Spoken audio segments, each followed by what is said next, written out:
యేసే పరిష్కారము అనుదిన Bible television కార్యక్రమం ప్రేక్షకులందరికీ యేసుక్రీస్తు వారి మధురమైన నామమున వందనాలు. ప్రభువునందు ప్రియ దేవుని బిడ్డలారా, నేటి దినము పాస్టర్ కారుపాటి శ్యాంసాగర్ గారి ద్వారా వచన ధ్యానములను యోహాను సువార్త నుండి ధ్యానం చేసుకుందాం. మీరందరూ బైబిల్తోనూ నోట్బుక్తోనూ సిద్ధపడి ఉంటే పాస్టర్ కారుపాటి శ్యాంసాగర్ గారు ప్రార్థన చేసి ఈ దినపు వాక్య పరిచర్య చేస్తారు. ప్రభువునందు ప్రియమైన దేవుని బిడ్డలారా, ఈ రాత్రి కాలపు వాక్య భాగం కొరకు ఆర్థిక సహకారం అందిస్తున్న కుటుంబం ఏలూరు తాపీ మేస్త్రి కాలనీ వాస్తవ్యులు బోడా జాస్మిన్ సరళ గారి జన్మదినం సందర్భంగా తల్లిదండ్రులు బోడా ఆనందరావు సరోజిని గారు సహకారం అందిస్తున్నారు. బోడా జాస్మిన్ సరళ గారి కొరకు ప్రార్థిద్దాం. ఆనందరావు గారు సరోజిని గారులకు వందనాలు. ప్రార్థన చేసుకుందాం. మమ్మల్ని మిక్కిలిగా ప్రేమిస్తున్న మా ప్రియ పరలోకపు తండ్రి, మీ పరిశుద్ధ ఘననామమునకు స్తోత్రాలు స్తుతులు చెల్లిస్తున్నాం. ఈ రాత్రికాలం మీ లేఖనమును ధ్యానం చేయాలని మేము ఆశపడుతున్నాం. మీ కృపా సహాయం అనుగ్రహించండి. బోడా జాస్మిన్ సరళ గారి కొరకు మీకు వందనాలు. బిడ్డకు మీరు ఇచ్చిన నూతన దయాకిరీటం జన్మదినం కొరకు వందనాలు. బిడ్డను దీవించండి. నూతన సంవత్సరంలో ఆశీర్వదించండి. బోడా ఆనందరావు గారు సరోజిని గారి కొరకు ప్రార్థిస్తున్నాను. వారిని కూడా ఆశీర్వదించండి. ఈ రాత్రి కాలపు వాక్య భాగం మాకు దీవెనకరంగా అనుగ్రహించండి. యేసు ప్రభు పేరిట అడుగుచున్నాం తండ్రి, ఆమెన్. ప్రభువునందు ప్రియమైన దేవుని బిడ్డలారా, దయచేసి మీ పరిశుద్ధ బైబిల్ గ్రంథాన్ని తెరిచి యోహాను సువార్త 2వ అధ్యాయము 12వ వచనం నుండి వాక్యాన్ని గమనించాలని నేను మనవి చేస్తున్నాను. యోహాను సువార్త 2వ అధ్యాయము 12వ వచనం ప్రారంభం. అటు తర్వాత ఆయనయు ఆయన తల్లియు ఆయన సహోదరులను ఆయన శిష్యులను కపెర్నహూమునకు వెళ్ళి అక్కడ కొన్ని దినములు ఉండిరి. అటు తర్వాత అనే మాట అండర్లైన్ చేయండి. దేని తర్వాత? యేసుక్రీస్తు ప్రభువారు నీటిని ద్రాక్షారసముగా చేసిన వృత్తాంతం జరిగిన తరువాత వారు కపెర్నహూముకు వెళ్ళారు. ఎందుకు వారు కపెర్నహూముకు వెళ్ళారు? ఇది ప్రశ్న. నజరేతులో ఉన్నటువంటి ప్రభు కపెర్నహూముకు ఎందుకు వెళ్ళాల్సి వచ్చింది? నజరేతు వారు ఆయనను తురోష్పించారు. ఆయన అంగీకరించలేదు. ఆ ప్రాంతం వారు ప్రభువును పడద్రోయాలను చూశారు. కొండపేట బీటి మీద నుండి పడదోయాలను చూశారు. అక్కడి నుంచి ఆయన కపెర్నహూముకు మారాడు. మార్కు సువార్త 2వ అధ్యాయం చూస్తే కపెర్నహూములో ఒక ఇంట ఆయన ఉన్నాడు అని రాయబడింది.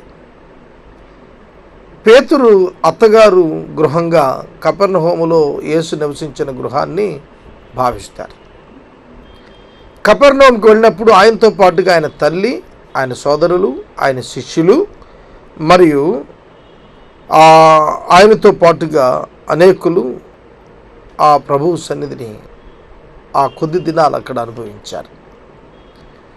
ప్రభువారి 3.5 సంవత్సరాల పరిచర్యలో మొట్టమొదటిగా ఆయన కార్యాలు చూచిన కుటుంబం వెంబడించినట్టుగానే కనిపించిన తదుపరి కాలంలో ప్రభువును దయ్యము పట్టిన వాడుగా వారు భావించినట్లుగా కూడా లేఖనం సాక్ష్యం చెప్తారు. యేసుక్రీస్తు ప్రభువారు ఆ దినాల్లో ఉన్న ప్రజలకు అర్థం కాలేదు. ఆ దినాల్లో వారి చేతుల్లో బైబిల్ గ్రంథం లేదు. వారికి ధర్మశాస్త్రం ఉంది. దానిలో ఉన్న లేఖనాలు గ్రహించే శక్తి వారికి లేదు. యేసుక్రీస్తు ప్రభువారిని అంగీకరించాలి అని అంటే వారికి లేఖనాల పరిజ్ఞానం లేకపోబట్టి ఆయనలో నెరవేరుతున్న లేఖనాలు అంటే వాళ్ళకి అర్థం కాలేదు. వారు కొద్ది దినాలు కపెర్నహూములో ఉన్నారు. అక్కడి నుంచి ప్రభు యెరూషలేమునకు పస్కా పండుగ సమీపిస్తున్నప్పుడు దేవాలయానికి ఆయన వెళ్ళారు. యూదుల పస్కా పండుగ సమీపిస్తుండగా యేసు యెరూషలేము దేవాలయమునకు వెళ్ళాను. పస్కా పండుగ ఆచారం నిర్గమాకాండంలో మనకు వివరంగా కనిపిస్తుంది. మోషే ఇశ్రాయేలీయులను ఐగుప్తు దేశం నుండి విమోచించి తీసుకుని వెళ్ళే దినం సమీపించినప్పుడు దేవుడైన యెహోవా మోషేకు ఒక ప్రత్యేకమైన ఆజ్ఞ ఇచ్చారు. అదేమిటంటే పస్కా బలి పశువు వధించాలి, దాని రక్తం వారు నివాసం ఉంటున్న గుమ్మాలకు రాయాలి. అలా రాయటం ద్వారా ప్రథమ సంతానాన్ని చంపటం కొరకు బయలుదేరినటువంటి సంహారదూత పస్కా బలి పశువు యొక్క రక్తం ఏ గుమ్మంపై అయితే కనిపిస్తుందో ఆ గుమ్మాన్ని విడిచి దాటిపోతుంది. ఆ విధంగా ఐగుప్తులో ఉన్నటువంటి తొలుచూరు వారందరూ చచ్చిపోయారు. పస్కా బలి పశువు యొక్క రక్త ప్రోక్షణం కిందకు వచ్చిన యూదుల గృహాలు మాత్రం ఏ విధమైన హాని చెందకుండా జ్యేష్ఠులు బ్రతికే ఉన్నారు. అక్కడ మొదలుకొని ప్రతి సంవత్సరం మొదటి మాసం 14వ దినాన పస్కా పండుగ ఖచ్చితంగా ఆచరించాలి. ఇది కట్టడిగా చేశాడు ప్రభు. యూదులు ఖచ్చితంగా 3 పండుగలకు, పస్కా పండుగకి, అలాగే పెంతెకొస్తు పండుగకు ఖచ్చితంగా వాళ్ళు యెరూషలేము రావాలి. అలాగే ఫలముల అర్పణ పండుగ, ఫల సంగ్రహ పండుగ అంటారు, దానికి ఖచ్చితంగా రావాలి. పురుషులు తప్పక ఈ 3 పర్యాయాలు దేవాలయానికి రావాలి. అలాంటి పరిస్థితులు ఉండగా యేసు పస్కా పండుగ సమీపిస్తుంది అన్నప్పుడు యెరూషలేము మందిరాన్ని దర్శించారు. యేసుక్రీస్తు ప్రభు యెరూషలేము మందిరం ప్రక్షాళన చేసింది 2 పర్యాయాలు. ఒకటి పరిచర్య ప్రారంభంలో, ఇప్పుడు మనం చదువుతోంది, తర్వాత పరిచర్య ముగింపులో, చివరిలో. కనుక ఈ దేవాలయమును పరిశుభ్రపరచటం, దేవుని యొక్క మందిరం పట్ల ఆయనకున్న ఆసక్తిని తెలియపరచటం ఇందులో ప్రస్ఫుటంగా కనిపిస్తుంది. చదువుకుందాం. యేసు యూదుల పస్కా పండుగ సమీపిస్తున్నప్పుడు యెరూషలేమునకు వెళ్ళి దేవాలయములో ఎడ్లను, గొర్రెలను, పావురములను అమ్మువారును, రోకలు మార్చువారును కూర్చుండి ఉండుట చూచెను. దేవాలయంలో ఎడ్లు, గొర్రెలు, పావురాలు అమ్ముకునేవాళ్ళు, రోకలు మార్చేవాళ్ళు, అంటే బార్టర్ సిస్టమ్. చూడండి, ఇవి ఎందుకు జరుగుతున్నాయి? అక్కడ దేవాలయం లోపల ఎందుకు ఈ వ్యాపారం జరుగుతుంది? వాస్తవంగా మోషే భక్తునికి ధర్మశాస్త్రం ఇచ్చినప్పుడు దేవుడు బలులు ఇంట్రడ్యూస్ చేశాడు. బలులు పాపాన్ని కప్పాయి, జంతు బలులు పాపాన్ని కప్పాయి, కానీ పాపాన్ని తీసేయలేదు.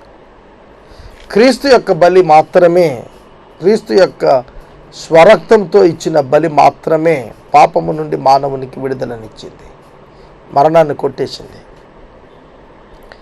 కాబట్టి ఆనాడు బలులు కంపల్సరీ. ఆ బలులు ఇవ్వటానికి ప్రజలకు మేకలు కానీ, గొర్రెలు కానీ, పొట్టేళ్ళు కానీ, ఆవులు, ఎద్దులు కానీ కావాలా. మరి వాటిని పొందాలి అంటే కనుక పెంచేవారు బేరం పెట్టారు. ఇక్కడ విశేషం ఏంటంటే, ప్రజలు పాపము చేసి ఆ పాపము నుండి విడుదల పొందటానికి ధర్మశాస్త్రం ప్రకారం బలులు ఇవ్వటానికి వచ్చినప్పుడు రేట్స్ ఎక్స్ప్లాయిట్ చేసి అక్కడ ఉన్నటువంటి వ్యాపారస్తులు అమ్ముకుంటున్నారు. చూడండి, ప్రతి పాపానికి ఏదో ఒక బలి ఇవ్వాల్సిందే. మీరు లేవియాకాండం చూస్తే ఈ బలుల వివరాలన్నీ కూడా రాసి ఉన్నాయి. ఆఖరికి పేదవాడైతే 2 గువ్వలనైనా సరే తీసుకుని రావాల్సిందే, రక్తం చిందించాల్సిందే. రక్తం చిందించకుండా పాపక్షమాపణ కలగదు అని సామాన్యంగా చెప్పవచ్చు అంటాడు హెబ్రీ పత్రిక 9వ అధ్యాయం 27వ వచనం. అవును, రక్తం చిందించాలి. ఏమిటి ఆ రక్తం? రక్తం అంటే ప్రాణమే. ప్రాణమునకు ప్రతిగా ప్రాణం, అది నిర్దోషి ప్రాణం. కనుక ఒక పాపి తన ప్రాణాన్ని రక్షించుకోవాలంటే ఒక నిర్దోషి యొక్క రక్తం చిందించబడాలి. అది పశువులు, జంతువుల యొక్క రక్తంను తీసుకొచ్చారు. దానివల్ల sin was covered, not removed. పాపం కప్పబడింది, శిక్ష ఆలస్యం అవుతుంది, అంతేగాని తప్పించబడదు. కనుక యేసుక్రీస్తు ప్రభువారు స్వరక్తం ఇచ్చే వరకు కూడా ఈ జంతు బలి కొనసాగుతూనే వచ్చింది. ఆ తర్వాత ఇక బలితో పని లేదు. శాశ్వత కాలానికి నిలిచేటువంటి బలిగా ఆయనే తన స్వరక్తాన్ని ఇచ్చి తానే బలిగా మారాడు. బలిచ్చింది ఆయనే, బలి పశువుగా మారింది కూడా ఆయనే. కనుక ఇక్కడ వచనాలు కనుక మనం చూస్తున్నట్లయితే ఆ పస్కా పండుగ దినాన ఈ గొర్రెలు, మేకలు, ఎడ్లు, పావురాలు అమ్ముకునే వాళ్ళు, అంటే రక్తం చిందించాలి అని చెప్పబడినట్లుగా రక్తం చిందించబట్ట కొరకైన జంతువులు స్పెన్సర్స్ రేట్లో అమ్మేస్తున్నారు. అది ప్రభు చూచాడు, ఆయన ఆగ్రహానికి గురయ్యాడు. అవును, దేవుడు చెప్పిన పనిని చేయటానికి రేటు నిర్ణయించి ఎక్స్ప్లాయిట్ చేసినట్టు అక్కడ చూస్తున్నాను. ఈ సందర్భంగా నేను అనుకుంటాను, దేవుడు జంతువులను ఉచితంగానే ఇచ్చాడు. వాటిని వధించమన్నప్పుడు అవి వారివే కనుక వారు వధిస్తారు. కాలం మారుతూ వచ్చింది, ప్రజలు పెరిగిపోయారు, సామాన్య ప్రజలు వివిధ వృత్తుల్లో సెటిల్ అయ్యారు. కాబట్టి వాళ్ళు పాపం నుంచి విడుదల పొందటానికి కావలసినటువంటి జంతువుల్ని కొనాల్సి వచ్చినప్పుడు జంతువుల యొక్క ఓనర్స్ వాటిని ఎక్కువ చేస్తున్నారు. పాప క్షమాపణ కొరకు, పాపం కప్పబడుట ద్వారా తప్పించుకోవాలనే ఉద్దేశంతో వాళ్ళ ఎదురికి వస్తుంటే డబ్బు సంపాదించాలనే ఉద్దేశంతో వీళ్ళు ముందుకెళ్తున్నారు. దేవాలయంలో ఉన్నారు కానీ వ్యాపార మనసుతో ఉన్నారు, దేవాలయంలో ఉన్నారు దోచుకునే మనసుతో ఉన్నారు. దేవుని సన్నిధిలో, దేవుని సేవలో ఉంటున్నటువంటి వారు ఏ విధంగా జంతువులు అమ్ముకునేవారుగా, జంతువులు అమ్మినటువంటి ఆనాటి వ్యాపారుల వల్లే తయారు కాకూడదు. Christian ministry is not a business, వ్యాపారం కాదు. క్రీస్తు ప్రభువునందరి విశ్వాసం ఉంచిన వారు లోకంలో చేసే సేవ వ్యాపార దృక్పథంతో చేయకూడదు. మనీ ఎర్నింగ్ యాటిట్యూడ్తో మినిస్ట్రీ ఇన్వాల్వ్ కాకూడదు. ప్రభు తన శిష్యులను పంపిస్తున్నప్పుడు డబ్బుకు వారికి ఏం పని లేదు, అధికారం ఇచ్చి పంపించాడు. కనుక మనీ మినిస్ట్రీలో కావలసిన మనీ గాడ్ విల్ ప్రొవైడ్ అన్నట్టుగా ముందుకు పోవాలి తప్ప మినిస్ట్రీ కోసం మనీ రేస్ చేసుకుని మనీని రేస్ చేసినందుకు మినిస్ట్రీ చేయటం కాదు. చాలా సన్నటి అడ్డు పొర ఉంది ఇక్కడ మినిస్ట్రీ పరంగా. డబ్బు మినిస్ట్రీకి అవసరమే కదా అని డబ్బు సంపాదించడం కొరకు మినిస్ట్రీని అడ్డు పెట్టుకోకూడదు. వాక్యోపదేశం చేయటానికి వేలకు వేలు రుసుము విధించకూడదు. దేవుడు ఏర్పాటు చేసింది నిన్ను పోషించడానికి ఆయన సమర్థుడు. కనుక దేవుడు నీకు ఇచ్చిన తలాంతను అమ్ముకోవటానికి కాదు, అనేకులకు అందించటానికి, పంచటానికే కానీ దానితో వ్యాపారం చేయటానికి కాదు. అదే ప్రభు ఇక్కడ వారిని గద్దిస్తున్నాడు. రీజనబుల్ రేట్స్తో అందించాల్సినటువంటి వారు, ప్రజలకు అందుబాటులో జంతువులు ఉంచాల్సినటువంటి వారు వాటికి అధికమైన రేట్లు కట్టి వారి పాపమును బట్టి ధర్మశాస్త్రం నియమించిన దాని కొరకు వారు లబ్ధికి పొందాలనే ఉద్దేశంతో ప్రజలు దోచుకుంటున్నారు. వారి దోపిడీ వ్యవస్థ ప్రభువుకు తెలిసింది. చాలామంది మినిస్ట్రీస్లో ఉన్నవారు దోపిడీ చేసుకుంటున్నారు, దోచుకుంటున్నారు, సొంత ఆస్తులు పెంచుకుంటున్నారు. దానివల్ల ప్రయోజనం ఏం లేదు. ప్రభు చూస్తున్నాడు, ఒక దినం విడిచి వెళ్ళాలి. రేపు ఆయన పిలుపు నువ్వు పొందాలి. ఏమని పొందాలి? ఆయన తీర్పు తీర్చేటప్పుడు బలా మంచి నమ్మకమైన దాసుడు అని పిలుస్తాడా, చెడ్డ వ్యభిచారి అయినటువంటి లేదా చెడ్డ వ్యాపారస్తుడు అని పిలుస్తాడా, ధనాపేక్ష కలిగిన వాడు అని పిలుస్తాడా? నిన్న ఏమిటనేది మనమే ఆలోచన చేసుకోవాలి. వాళ్ళని చూడగానే యేసుక్రీస్తు ప్రభు చేసింది ఏంటంటే తాళ్లను పేని వాటిని కొరడాలుగా చేశాడు. తాళ్లను పేని కొరడాలుగా చేశాడు. అంటే సొరకబడేటట్టుగా వాళ్ళని కొట్టడానికి ఆయన ఇష్టపడ్డాడు. యేసుక్రీస్తు అంటే ప్రేమామయుడు అని బైబిల్ అంతా చెప్తుంది. మరి ఆయనకి ఎందుకు కోపం వచ్చింది? దేవుని ఇంటిని గుర్చిన ఆసక్తి ఆయన భక్షిస్తోంది. ఆయన నీతిమంతుడు. అందుకనే నా తండ్రి ఇల్లు వ్యాపారపు ఇల్లుగా చేయకండి అని ఆయన గద్దిస్తూ వచ్చాడు. సోదరుడా, సోదరి, నీ తండ్రి ఇల్లు దేవాలయం, దేవుని మందిరం, మినిస్ట్రీ, పరిచర్య విభాగాలు, వ్యాపార కేంద్రాలు కాకూడదు.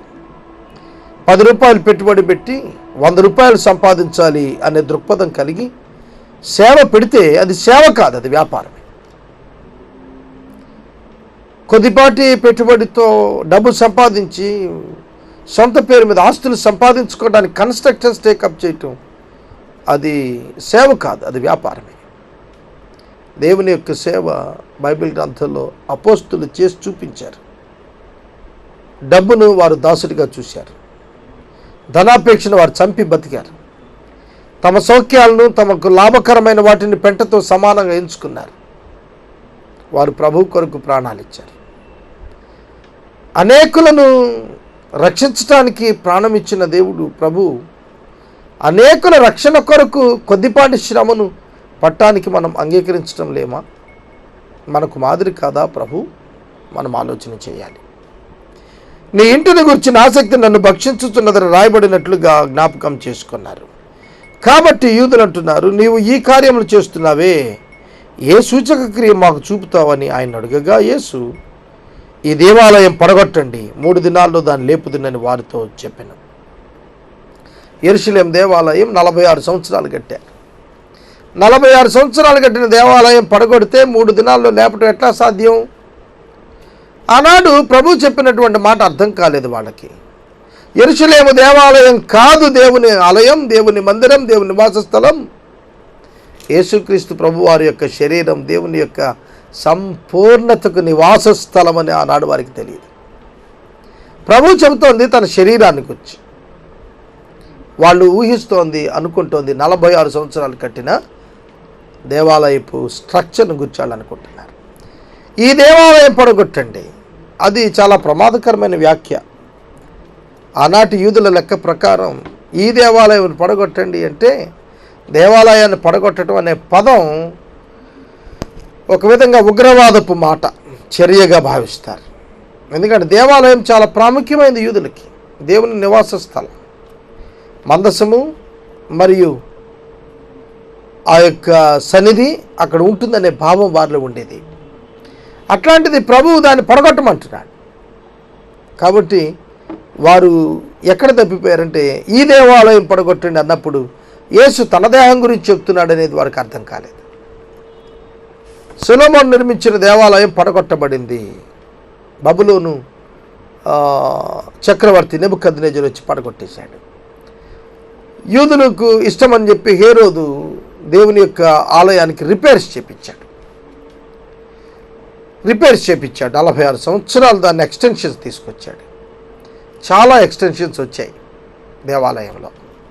అటువంటి దేవాలయం దగ్గర ప్రభు మాట్లాడుతున్నాడు, ఈ దేవాలయం పడగొట్టండి అంటే ప్రజలు అపార్థం చేసుకున్నారు 46 సంవత్సరాలు కట్టిన దేవాలయం అని. కానీ ప్రభు చెబుతోంది అది కాదు, ఈ శరీరం అనే దేవాలయం పడగొట్టండి అంటే చంపండి, 3వ దినాన్ని దాన్ని లేపుతాను అంటున్నాడు. ప్రభు ఆయన తాను మరణమును జయించి తిరిగి లేవబోతున్నానని వారికి తెలియచేస్తున్నాడు. యూదులు ఈ దేవాలయమును 46 సంవత్సరములు కట్టిరే, నీవు 3 దినంలో దాన్ని లేపుదువా అని. అయితే ఆయన తన శరీరమును దేవాలయం గురించి మాట చెప్పాను. ఆయన మృతుల్లో నుండి లేచిన తరువాత ఆయన ఈ మాట చెప్పినని ఆయన శిష్యులు జ్ఞాపకం చేసుకుని లేఖనమును యేసు చెప్పిన మాటను నమ్మిరి. ఇది అండర్లైన్ చేసుకోండి. లేఖనాన్ని నమ్మారు, యేసు చెప్పిన మాటను నమ్మారు. యేసు మాట లేఖనం యొక్క కొనసాగింపే. లేఖనమే యేసు మాట. యేసు మాట nothing but the word of God, వాక్యమే. కనుక వాక్యమైనటువంటి ఆ మాటను వారు నమ్మారు. చూడండి, లేఖనాన్ని నమ్మారు, యేసు మాటను కూడా నమ్మారు. అంటే పాత నిబంధన స్క్రిప్చర్స్ నమ్మారు, యేసయ్య చెప్తున్న మాటను కూడా నమ్మారు. ఎందుకంటే యేసు దేవుని కుమారుడిని వారు గుర్తెరిగారు.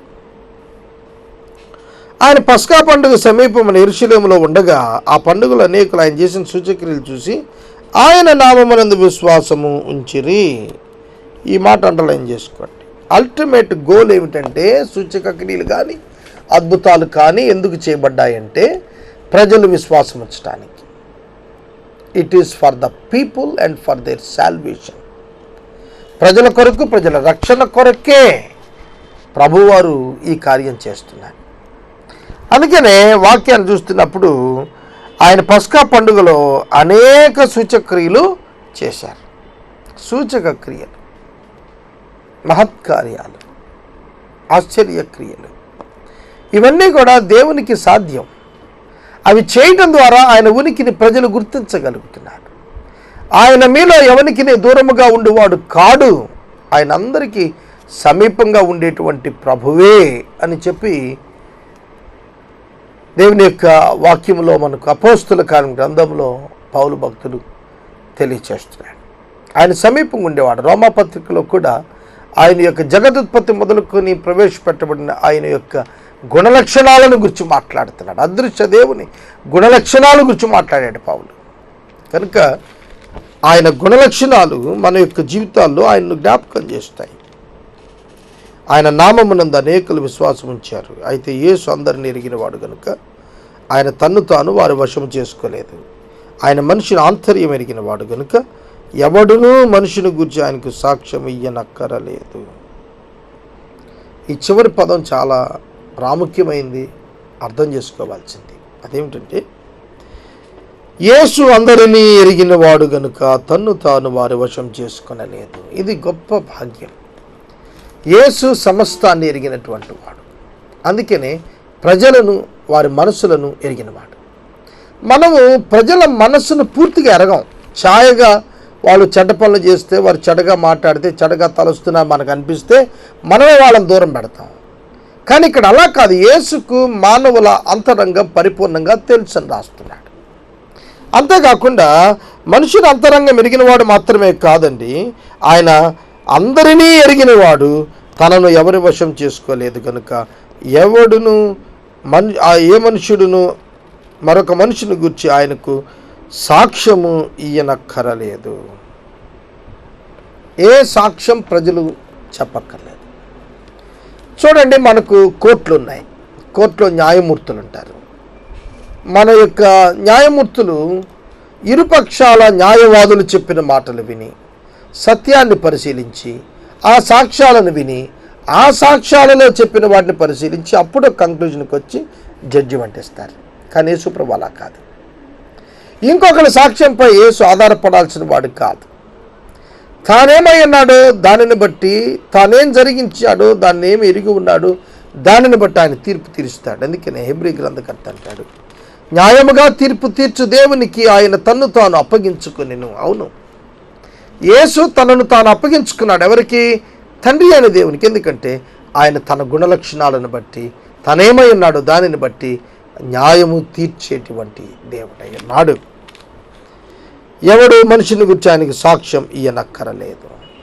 సోదరుడా, సోదరి, మన మనుషులకైతే సాక్ష్యాలు ఇవ్వాలి. ఎవరో ఒకరు చెప్పాలి. ఏమండి కొంచెం నా గురించి చెప్పండి పెద్దయ్య గారికి అని అడుగుతూ ఉంటాం కదా. యోసేపు చెరసాల్లో ఉన్నాడు. ఆదికాండం గ్రంథంలో పానదాయకుడు, భక్ష్యకారుడు ఇద్దరు కూడా వచ్చారు. భక్ష్యకారుడు చంపబడ్డాడు, పానదాయకుడు కప్ బేరర్ బతుకుతాడనేది యోసేపు చెప్పాడు. యోసేపు ఆ కప్ బేరర్ని అడిగాడు, అయ్యా నువ్వు వెళ్ళి మళ్ళీ ఫరో గారికి నువ్వు ఆ ద్రాక్షారసం పోసేటప్పుడు, వైన్ పోసేప్పుడు నా గురించి చెప్పయ్యా, కళలకు దర్శనాలకు జవాబు చెప్పే దైవాత్మ కలిగిన వాడు ఒకడు ఉన్నాడని చెప్పమంటే వాడు ఉద్యోగం వచ్చిన తర్వాత యోసేపు సంగతి మర్చిపోయాడు. ఎంత విచిత్రం చూడండి. మోషే సంగతి మర్చిపోయాడండి. మనుషులు మర్చిపోతారు. మనుషులు తమకు జరిగిన దాన్ని మర్చిపోతారు. తమకు మేలు చేసినటువంటి వాడిని మర్చిపోతారు. కానీ ప్రభు ఆయన గురించి మాట్లాడుతూ ఏ మనుషుని గురించి ఆయనకు సాక్ష్యం ఇవ్వక్కర్లేదు. ఇక్కడ పానదాయకుడు సాక్ష్యం ఇవ్వాలని కోరుకున్నాడు యోసేపు, కానీ అతను మర్చిపోయాడు సాక్ష్యం ఇవ్వటం. అదే యేసు దగ్గరికి అయితే ఎవరు ఆయనకు సాక్ష్యం చెప్పక్కర్లేదు. ఫరోకు మరొకటి సాక్ష్యం చెప్పాలి, కానీ యేసుకు సాక్ష్యం అక్కరలేదు. న్యాయమూర్తులకు సాక్ష్యాలు కావాలి, యేసుకు సాక్ష్యం అక్కరలేదు. సోదరుడా, సోదరి, ఈ రాత్రికాలం ఈ యేసు ఎవరో నీవు గుర్తెరుగుతున్నావా? యోహాను సువార్త 2వ అధ్యాయంలో 25 వచనాల్లో మనం 2 దినాల్లో ధ్యానం చేస్తూ వచ్చిన అంశాల్లో మీరు గమనించండి. యేసు హృదయములు ఎరిగినవాడు అని చెబుతూ ప్రారంభ వచనం నుండి మనం చూస్తున్నప్పుడు యేసు అవసరములు ఎరిగినవాడు, యేసు పరిస్థితులను మార్చువాడు, యేసు కొరతలను తీర్చువాడు, యేసు ఘనతను ఇచ్చువాడు, ఆపదల నుండి తప్పించేవాడు. అంతేకాకుండా యేసు గద్దించేవాడు పాపం చేసిన వారిని. దేవుని చిత్తము విషయంలో ఏమాత్రం అటు ఇటుగా ఉన్న యేసు అట్టి వారిని గద్దిస్తాడు. ధనాపేక్ష కలిగిన వారిని ఆయన గద్దిస్తున్నాడు. అంతేకాదు ఆయన తన శిష్యులను ప్రేమించాడు. ప్రియమైన దేవుని బిడ్డలారా, యేసు అంతరంగాన్ని ఎరిగినవాడు. ఈ రాత్రికాలం నేను వాక్యాన్ని ముగిస్తూ మాట్లాడుతున్నాను. నిన్ను ఎరిగినవాడు, చెట్టు కింద ఉన్నప్పుడే నతానియేలును చూచినవాడు, ఇతడు నిజముగా ఇశ్రాయేలీయుడు, ఇతని యందు ఏ కపటం లేదని హృదయం ఎరిగి చెప్పినవాడు. సోదరుడా సోదరి, ఈ రాత్రి నీ హృదయం ఎరిగినవాడు, నీ పరిస్థితి ఎరిగినవాడు, నీ అంతరంగం ఎరిగినవాడు, నీ స్వభావం ఎరిగినవాడు, నీ బలహీనతలు ఎరిగినవాడు ఆయన మాత్రమే అని నీవు తెలుసుకుంటే ఆయన యొద్దకు రావటానికి నీకు ఏమాత్రం కూడా ఆటంకం ఉండదు. ఈ రాత్రికాలం నేను వాక్యాన్ని ముగిస్తున్నాను. నీవు యేసును గురించి ఇంకా నేర్చుకోవాలి అంటే దేవుని యొక్క వాక్యాన్ని పఠించు, దేవుని యొక్క వాక్యాన్ని ధ్యానించమని నేను మనవి చేస్తున్నాను. ఈ రాత్రికాలపు వాక్య భాగానికి సహకారం ఇచ్చిన వారు ఏలూరు తాపి మేస్త్రి కాలనీ వాస్తవ్యులు బోడా ఆనందరావు సరోజిని గారుల కుమార్తె బోడా జాస్మిన్ సరళ గారి జన్మదినం సందర్భంగా ఈ కుటుంబం సహకారం ఇస్తున్నారు. ఈ కుటుంబాన్ని ప్రభువు దీవించినట్లు ప్రార్థించమని నేను మనవి చేస్తున్నాను. మీ కుటుంబ పక్షంగా కూడా ఎపిసోడ్స్ నిర్వహించడం ద్వారా సువార్త కొనసాగించమని మీకు మనవి చేస్తున్నాను. మనము ఇంతవరకు పాస్టర్ కారుపాటి శ్యామ్సాగర్ గారి ద్వారా వచన ధ్యానములను యోహాన్ సువార్త నుండి ధ్యానం చేసుకున్నాం. ఈ కార్యక్రమం ద్వారా మీరు పొందుకునిచున్న ఆత్మీయ మేలులు ఒక ఉత్తరం ద్వారా మాకు తెలియచేయండి. మీ ప్రార్థనా మనవులు మాకు తెలియచేస్తే ఏసే పరిష్కారము కార్యాలయంలో ఏర్పాటు చేసిన ప్రత్యేక ప్రార్థనా శిబిరంలో మీ కొరకు ప్రార్థిస్తాం. మీ కుటుంబ పక్షముగా ఒక ఎపిసోడ్ ప్రసారం చేయాలనుకునేవారు మాకు తెలియచేయండి. అలాగే మా ఈ కార్యక్రమానికి ప్రతి నెల 100 రూపాయలు కానీ 50 రూపాయలు కానీ 25 రూపాయలు కానీ ఆర్థిక సహకారం అందించాలనుకునేవారు మాకు తెలియచేస్తే మా సిబ్బంది మీ గృహాలను దర్శిస్తారు. ముగింపు ప్రార్థన ఆశీర్వాదాలతో ఈ కార్యక్రమాన్ని ముగించుకుందాం. ప్రార్థన చేసుకుందాం. దయచేసి తలలో వంచండి, ప్రార్థనలో ఏకీభవించండి. మమ్మల్ని మిక్కిలుగా ప్రేమిస్తున్న మా తండ్రి, మీకు వందనాలు. వాక్య ధ్యానానికి మీరు ఇచ్చిన కృపకై స్తుతులు చెల్లిస్తున్నాం. మీరేమై ఉన్నారో మేము యోహాను సువార్తలో దేవుడు అని చూస్తున్నాం. ప్రభు, ఆది యందున్న వాక్యమని 1వ అధ్యాయములో, హృదయాంతరంగా నెరిగిన దేవుడు అని 2వ అధ్యాయంలో, నిత్య జీవమునకు వారసును చేయగలిగిన వాడు అని 3వ అధ్యాయంలో ప్రభువా మేము వరుస ధ్యానాల్లో కనుగొంటున్నాం. మీ కృతజ్ఞతలు చెల్లిస్తున్నాం. మా ప్రేక్షకులను దీవించమని వేడుకుంటున్నాం. బోడా జాస్మిన్ సరళను దీవించండి. ఆనందరావు సరోజిని దంపతులను ఆశీర్వదించండి. ఘనత మహిమ ప్రభావాలు మీరు పొందండి. మా రక్షకుడైన యేసయ్య ద్వారా అడుగుచున్నాం తండ్రి, ఆమేన్. మన తండ్రి అయిన దేవుని ప్రేమ, కుమారుడైన యేసుక్రీస్తు వారి యొక్క కృప, పరిశుద్ధాత్మ దేవుని యొక్క అన్యోన్య సహవాసం సదాకాలం మనందరికీ తోడై ఉండును గాక. ఆమేన్.